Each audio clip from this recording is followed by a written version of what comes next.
Bill पेश किया गया है उसके फ़ौरन बाद इलेक्शन कमीशन ऑफ पाकिस्तान का रद्द-ए-अमल आया है कि इस बिल की अभी कोई हैसियत नहीं। लेकिन आज एक ख़बर आई है कि इलेक्शन कमीशन ऑफ पाकिस्तान ने भी सुप्रीम कोर्ट से रुजू कर लिया है। तो देखेंगे जो हालात हुए फिर उसके मुताबिक आगे चलेंगे।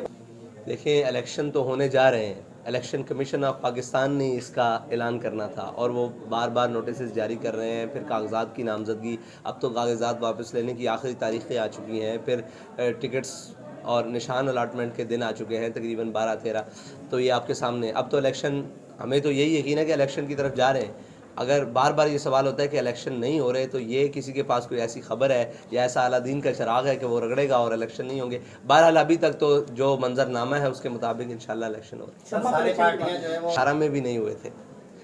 अगर आप ये कहें कि इलेक्शन तो हुए लेकिन शफाफ नहीं हुए, 2018 में भी नहीं हुए। आरटीएस सिस्टम उठाया गया और उस वक्त बहुत सारी धांधली की गई, बल्कि तहरीक लब्बैक पाकिस्तान के एक बहुत बड़े वोट बैंक के ऊपर डाका डाला गया। सिंध के अंदर भी, फिर कराची के अंदर भी, फिर पंजाब, पूरे पाकिस्तान के अंदर हमारी जो सीट्स बनती थी वो हमें नहीं दिया गया। लेकिन इस दफ़ा इंशाल्लाह आरटीएस जितना भी बैठेगा हम उसे कंधा देकर और ज़ोर देकर उठा कर रखेंगे।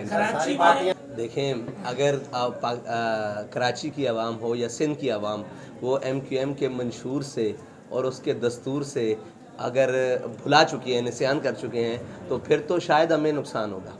और अगर उनको ये याद है कि इन्होंने पिछले जिस अदवार में हुकूमत में गुजारे या हुकूमत के साथ गुजारे या जीत कर या जो भी, जो कराची की आवाम का, सिंध की आवाम का एक ही है साहब, ज़रा जो हाल किया है, अगर वो इनको याद रहा तो इंशाल्लाह फिर हमें फ़ायदा होगा। मुल्क में अदम इस्तेकाम की सूरत सियासियत में इस्तेकाम और मई है।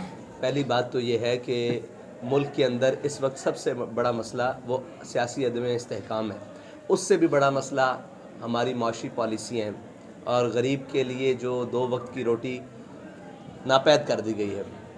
उसके बाद तब्दीली के नारे पर चलने वाली हुकूमत ने जो इस मुल्क का हाल किया, फिर उसके बाद एक PDM की हुकूमत ने जो इस कौम का हाल किया, महंगाई के अंदर हर चीज़ की कीमतें दुगनी कर दी।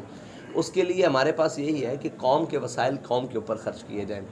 देखें, यहाँ पर एक नारा लगाने के लिए आता है, वो अपने सियासी मकासद के लिए सारा कुछ करके, कौम के हवाले करके सारा कुछ, और ख़ुद दरमियान से निकल जाता है।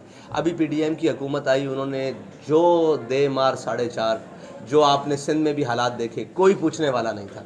वफाक में सेटिंग हो चुकी थी और उसके बाद तो अलियान सिंध के साथ जो खेल खेला गया है आपके सामने ही था। सैलाब आया, आपको कोई सरकारी नुमाइंदा बशमूल वज़ीर आला सिंध कोई नज़र आया है ग्राउंड पर, या किसी ऐसे इदारे ने जिसने कहा होगा ये सिंध गवर्नमेंट के बिहाफ पर लोगों की जनाब फलाह के लिए या रेस्क्यू के लिए काम कर रहा हो। फिर उसके बाद यहाँ कोरोना आया था, आपने हालात देखे थे कोरोना में, कराची से लेकर गोटकी तक और आगे से डेर की तक, ये पूरी पट्टी पर और सारा बशमूल पूरा सिंध आपने देखा। वहाँ इन्होंने क्या किया, सब ने अपनी जेबें भरी और अपने अपने घरों में और मुक़य्यद होकर रह गए और कौम के पास कोई नहीं आया, ना पूछने के लिए आया ठेला बांध से ना रेडी बांध से।